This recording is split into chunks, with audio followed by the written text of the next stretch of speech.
vamos a intentar primero solo poner el foco en los números, ¿no? Tanto que hay que hablar de números, hablemos de números. Después, si la policía actúa mejor, es otro tema.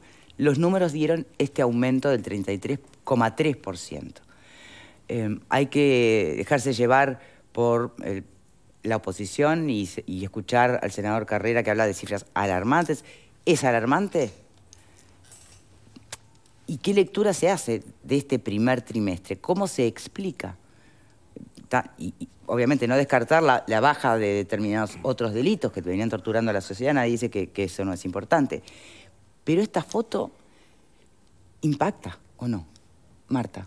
A ver, varias cosas. La primera cosa es, sí que impacta, pero no nos debería llamar tanto la atención y yo lo atribuiría a dos variables. El aumento de los homicidios.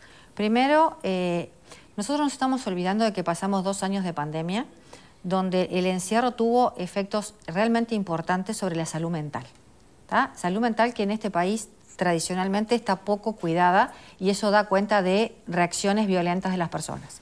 Punto 1. Ahí tenés un punto interesante. Cuando empezaste a decir la pandemia, te juro que pensé que ibas a ir a otro de los puntos de disputa eternos. Si habían bajado por la pandemia o habían bajado los delitos por...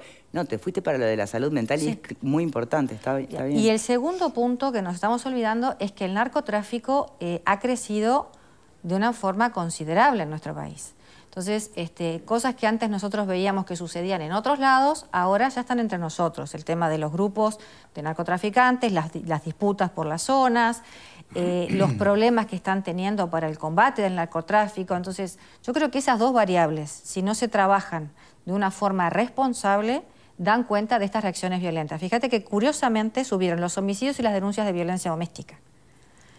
Entonces, no es tanto el tema de... Y no quiero entrar en eso, me quiero quedar en lo técnico, pero no quiero entrar en bajar a las rapiñas. No, no es un tema de robos o violencia asociados a temas económicos. Es la peor expresión de la criminalidad, digamos. Son temas de violencia vinculados a salud mental, por un lado, por producto del encierro y de que no se atendió esa parte por distintas razones, y por otro lado, el crecimiento y el dominio que ha tenido el narcotráfico entre nosotros y lo poco que se ha combatido con aquella política de atacamos los peces gordos y dejamos los chicos, atacamos los chicos y dejamos los gordos. Yo creo que, si bien es cierto que el combate al narcotráfico es una lucha que a nivel mundial da pérdida, vamos a tener que tomar una postura en cómo lo manejamos o acostumbrarnos a vivir con estas cosas. Pepe. Tengo total coincidencia con lo que dice Marta, no en vano es una experta en este tema. Aunque algunos matices con el tema de los homicidios, pero primero que nada quería decir que los datos obviamente son respetables y difícilmente en pocos países en el mundo tengamos datos tan fiables como los que tenemos de este observatorio. Eso por un lado. Por otro lado está la autopercepción del ciudadano, con la que no se le puede dar con ningún tipo de dato, porque vos me podés estar diciendo bajó todo y a mí me robaron en la esquina de mi casa y yo siento que el mundo se me viene abajo y que la cantidad de delitos aumentó. Y también en sentido contrario. Ahora bien, del tema de los homicidios, que es en el que difícilmente puede haber un subregistro, es un número real, según fuentes del Ministerio del Interior con las que tuve oportunidad de hablar en las últimas horas, me decían que en el primer trimestre fueron 96 homicidios. De esos 96, 4 corresponden exclusivamente a temas vinculados a rapiñas u otro tipo de situaciones violentas. Los 92 restantes están vinculados a enfrentamientos entre bandas. De ese 92 restante, el 47%, o sea, prácticamente la mitad, está vinculado a delitos del narcotráfico y el microtráfico. Tenemos... Pero entonces, la otra mitad restante que se vincula a narcotráfico... Es un problema entre bandas, delincuencia, pero no estrictamente de narcotráfico. Casi el 50% corresponde a... pase de cuentas entre narcotraficantes. Y me decían, es el mayor problema que tenemos por varias razones.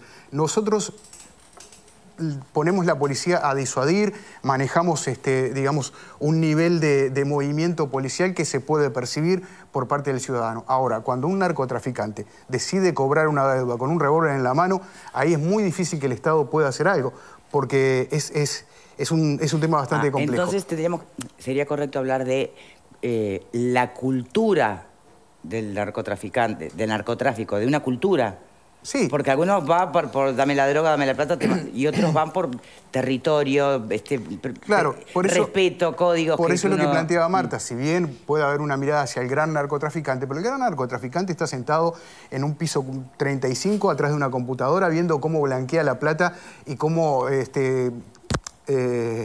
coimea directamente para poder pasar una serie de contenedores a través de un puerto. Claro. Esa es una realidad.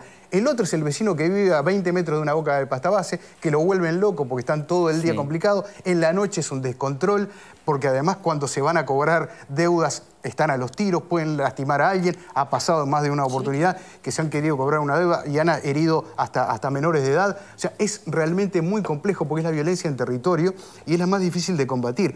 Y es un gran problema que tenemos asociado al tema de las adicciones, obviamente, y de la salud mental, que es todo ese combo gigantesco que si no hacemos algo, me parece que el gran problema está por ahí. Bien, ¿qué pensás? Yo creo que es muy difícil hacer una evaluación solamente mirando números y que creo que es donde están muy enfocados los políticos en cuanto a estar esperando los resultados trimestrales, anuales o lo que sea para ver si te fue mal y salir a cuestionar. Esto no es de ahora, ¿no? O sea, digo que es una cultura que siempre la oposición cuestiona a quien gobierna en cuanto a si le subió o le bajó un indicador.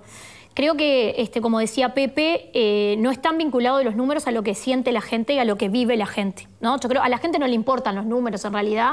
Yo creo que los números no te hacen sentir más o menos seguro. Está claro que hoy, después de una pandemia o durante una pandemia, quizás la seguridad dejó de ser ese gran problema para la población y obviamente el trabajo, el nivel de desocupación, el tema económico pasó a ser la prioridad de las familias y eso también hizo que saliera un poco del ojo de la tormenta el tema de la seguridad. Por lo menos yo creo que pasó a ser la primera preocupación de la gente, el procurar tener un empleo, el poder comer, no toda la situación de la pandemia. Yo soy una convencida de que los indicadores de la pandemia podían ser cuestionables, de hecho lo he dicho acá cuando hemos analizado los números anteriores, que yo creo que había que esperar un poquito, o por lo menos los últimos datos dados y estos de ahora creo que reflejan un poco más hacia dónde estamos caminando en cuanto a la estrategia del Ministerio del Interior. Creo que estos empiezan a ser los datos bien confiables, ¿no? Que no tienen incidencia de la pandemia, y creo que el problema del narcotráfico es el problema del país, no solo de nuestro país, que yo no dudo que se esté atacando, que se venía atacando anteriormente también. Tú escuchás a los actores del Ministerio del Interior y te lo dicen, esto es debido al ataque, a la reducción de los territorios, porque está mucho más presente la policía. Hay más nerviosismo, más violencia hay general. muchísimo más enfrentamiento. Yo creo que tiene que ver también a lo que pasa en las cárceles, que creo que no es un tema aislado de esta problemática. Hoy los delincuentes entran muchísimos más, mayor cantidad, a las cárceles, es algo que el Ministerio también ha planteado. Yo creo que las cárceles son la escuela del criminal hoy, entran muy jóvenes y terminan especializándose mucho más, entonces creo que eso también colabora. Acá no hay una cárcel que modifique las conductas de un delincuente, no hay una cárcel que saque al delincuente ni que rehabilite, no lo saca al delincuente de la delincuencia, todo lo contrario, le da mayores herramientas o mejores herramientas para que cuando salga siga delinquiendo, ¿no? Entonces, y de mejor manera, digamos. Entonces, creo que es un problema multicausal, pero yo, con respecto a la pregunta de los números, me parece que los números quedan en los políticos, que entre ellos se lo cuestionan o entre ellos se lo reclaman, pero no tiene que ver con las vivencias de la gente y con lo que realmente siente la población en cuanto a la seguridad, ¿no? Bien, Pupo, bueno. Déjame hacerte una preguntita. Sí. ¿Dónde ubicás o cuánto le atribuís a cuestiones de una salud mental general un poco más quebrada, ¿no? Post-pandemia? ¿Y cuánto le atribuís a lo que pueda llegar a ser la violencia producto de más presencia policial? Yo creo que la mirada creo que te estás refiriendo a la mirada de Marta Balfre al principio. Sí. La verdad que apuntó de manera muy acertada. Me parece que esos dos componentes, psicológico, sociológico, y el tema, obviamente, del narcotráfico, me parece que por ahí está la explicación. Yo quería hablar un poquito de la ciencia estadística, porque ¿qué nos dicen los estadísticos por ahí?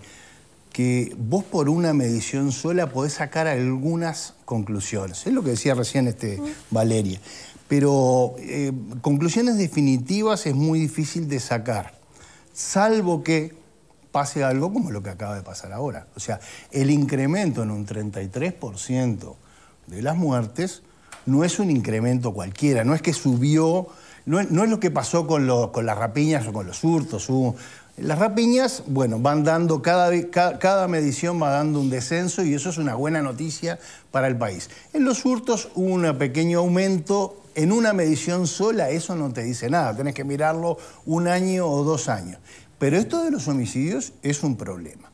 Y la gente de la estadística sigue la ley, en general sigue la ley de Pareto, que dice que más o menos, si vos tenés 10 ítems para explicar algo, en 2 encontrás el 80% del problema.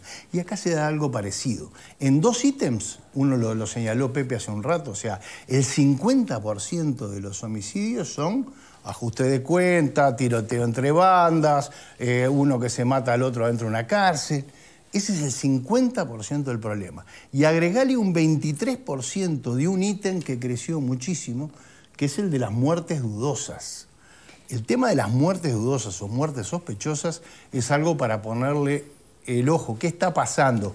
¿Qué está pasando en el problema en sí, en lo sustancial? ¿Y qué está pasando en la medición? ¿Qué está pasando en el que tiene que de alguna manera llegar a una conclusión final? En este caso, policía con fiscalía. ¿Tá? Porque le pueden estar poniendo el rótulo de muerte dudosa a mucha cosa que, bueno, tendría una explicación si se le diera un poco más de bolilla a la ciencia. Así que, bueno, por ahí creo que... Pero fíjate que una persona sola, un anciano puede morir solo en su casa y te enterás una semana después y puede ser una muerte dudosa. Igual sí, porque en realidad... En ese caso pasaría a ser muerte dudosa porque, ¿qué pasa? El cuerpo está en estado de descomposición, la autopsia no da absolutamente nada, no se puede realizar o tiene dificultades para catalogarlo en algo. Entonces, me parece habría que apuntar, si estos conceptos subieron, a una mirada detenida, qué es lo que está pasando allí. Bien. Y hay algo que a mí me pega muy fuerte y no me importa que tire palos contra mi propio arco. Digo, si yo cierro 2.000 bocas de pasta base y veo que el problema sigue igual, muchachos, algo no está bien, algo hay que cambiar.